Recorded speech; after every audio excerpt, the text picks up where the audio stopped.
사랑하는 이글스필드 가족 여러분, 주님의 평강을 전합니다. 끊임없이 흐르지만 늘 새로운 강물 같은 생명의 은혜가 오늘도 여러분과 함께 하시기를 원합니다. 오늘 우리가 함께 묵상하고 나눌 말씀은 레위기 21장 16절에서 24절까지의 말씀입니다. 레위기 21장 16절에서 24절까지의 말씀입니다. 제가 말씀을 읽겠습니다. 여호와께서 모세에게 말씀하여 이르시되 아론에게 말하여 이르라. 누구든지 너의 자손 중 대대로 육체에 흠이 있는 자는 그 하나님의 음식을 드리려고 가까이 오지 못할 것이니라. 누구든지 흠이 있는 자는 가까이 하지 못할지니 곧 맹인이나 다리 저는 자나 코가 불완전한 자나 지체가 더한 자나 발 부러진 자나 손 부러진 자나 등 굽은 자나 키 못 자란 자나 눈에 백막이 있는 자나 습진이나 버짐이 있는 자나 고환 상한 자나 제사장 아론의 자손 중에 흠이 있는 자는 나와 여호와께 화제를 드리지 못할지니 그는 흠이 있은즉 나와서 그의 하나님께 음식을 드리지 못하느니라. 그는 그의 하나님의 음식이 지성물이든지 성물이든지 먹을 것이나 휘장 안에 들어가지 못할 것이요 제단에 가까이 하지 못할지니 이는 그가 흠이 있음이니라. 이와 같이 그가 내 성소를 더럽히지 못할 것은 나는 그들을 거룩하게 하는 여호와임이니라. 이와 같이 모세가 아론과 그의 아들들과 온 이스라엘 자손에게 말하였더라. 아멘. 슬쩍 보거나 대충 듣고 착각하여 놀랄 때가 간혹 있습니다. 우리말 속담에도 자라보고 놀란 가슴, 소뚜껑 보고 놀란다 라는 말이 있지 않습니까? 풀꽃이라는 잘 알려진 짤막한 시가 있지요.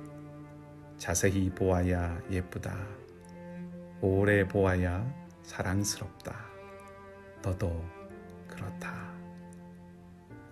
휙 하고 스치면 아름다움을 포착할 수 없고 스며 있는 향기를 맡을 수 없지요.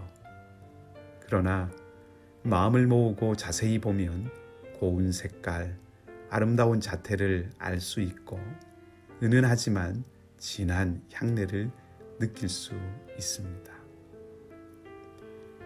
오늘 본문의 말씀을 처음 읽었을 때도 언뜻 보면 이런 느낌을 받을 수도 있습니다. 신체적인 결함을 가진 사람은 제사장의 직무를 수행하지 못하는 것이로구나 하는 인상을 받을 수 있는 것이죠. 그래서 인권의 개념이 고대와는 비교할 수 없이 발달한 오늘날에는 의미 없는 지나간 율법이라는 생각을 품을 수 있다는 것입니다. 혹은 성서의 가르침이 이러하니 오늘날에도 이 가르침은 유효하고 그렇기 때문에 신체적 약함이나 결함이 있는 사람은 하나님을 섬기는 일에서 배제되어야 한다고 생각할 수도 있습니다. 그런데 우리가 본문을 자세히 읽어보면 겉으로 드러나 있는 이런 모습 이면에 담겨 있는 뜻이 있음을 알 수 있습니다. 우선 오늘 제사장으로서 성소의 직무를 수행할 수 없다 이렇게 말하면서 나열하고 있는 신체적 흠결의 목록을 한번 보십시다. 맹인, 다리 저는 자, 코가 불완전한 자, 지체가 더한 자, 발 부러진 자, 손 부러진 자, 등 굽은 자, 키가 자라지 못한 자, 백막염, 습진, 버짐, 고환이 상한 자 등입니다. 이 목록 가운데는 지체 장애와 같이 영구적인 것이 있고 또 눈병이나 피부병, 골절과 같이 고쳐질 수 있는 것도 있습니다. 레위기 13장과 14장에 보면 피부병에 대하여 기록하고 있는데, 거기에 나오는 피부병은 발병을 하면 공동체에서 추방되어 격리됩니다. 하지만 오늘 본문에 나오는 병은 그렇게 추방되는 질병의 목록에는 나오지 않는 것들입니다. 그러니까 발병이 되어도 추방되거나 격리되지 않고 다만 성소에 접근하는 것만 제한되었다는 것이죠. 아마도 이런 피부병들은 전염성을 가지고 있기 때문에 성소 출입이 제한된 것으로 보입니다. 시각장애인이나 팔다리가 부러진 사람, 등이 굽은 사람이 제단과 성소에서 직무를 원활하게 수행하는데도 큰 어려움이 있었을 것입니다. 그렇게 본다면 여기에 등장하는 목록들은 고환이 상한 자를 제외하고는 신체적 특성이나 혹은 전염의 우려 등 사실상 성소에서 직무를 수행하기 어렵다고 하는 그 실제적인 이유 때문에 성소에 접근하지 못하게 한 것으로 볼 수 있습니다. 그리고 22절 이하를 보면 실제로 이렇게 성소 출입이 제한된 사람들도 지성물과 성물을 먹을 수 있다고 했습니다. 이 음식물들을 먹기 위해서는 적어도 성막의 뜰까지는 들어가야 했습니다. 즉 이들이 성막의 뜰을 드나들 수 있었다는 것이죠. 이것은 직무는 감당하지 못했지만 제사장의 가족으로서 실제적인 삶에서는 곤란을 겪지 않도록 배려하고 있다는 점도 말해주는 것입니다. 드리고 싶은 말씀은 이것입니다. 오늘 성소의 직무에서 제외되는 이런 사람들은 차별이나 배제라는 측면에서 바라볼 수 있는 것이 아니라는 것입니다.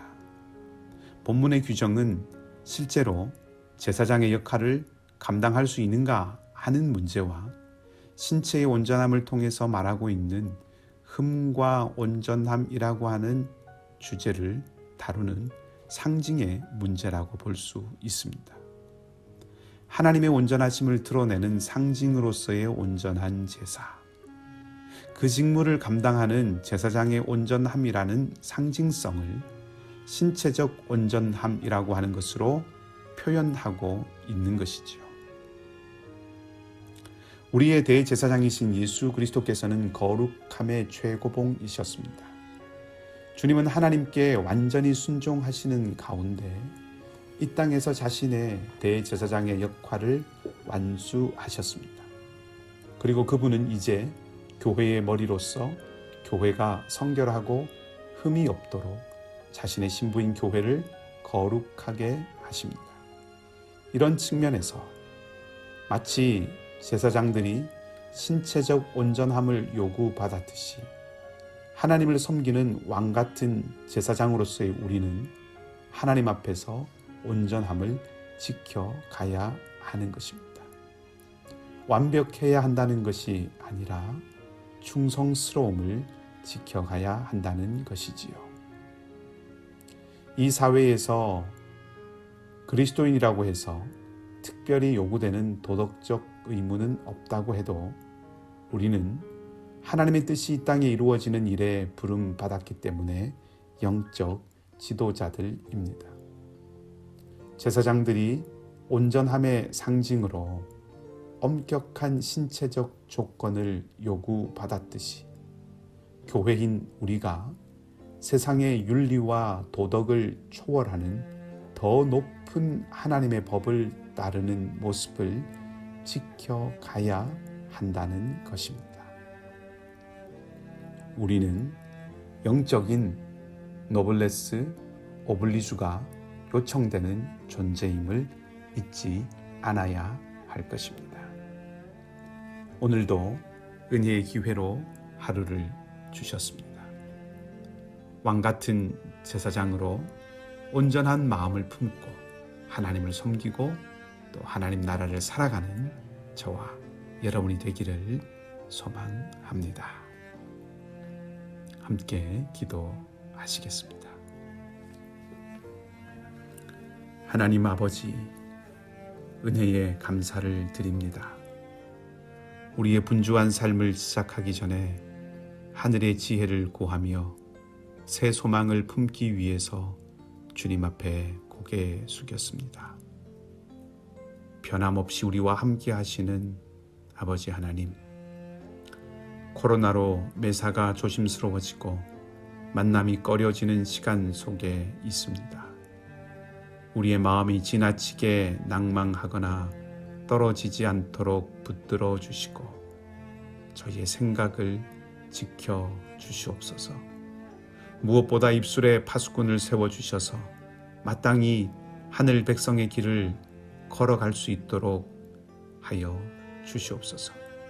성령 하나님, 우리의 심령을 조명하여 주셔서 늘 말씀 앞에 겸손하게 귀 기울이고 영혼의 신비에 그 말씀을 새기며 손과 발로 그 말씀을 살아낼 수 있는 은혜가 있게 해 주시옵소서.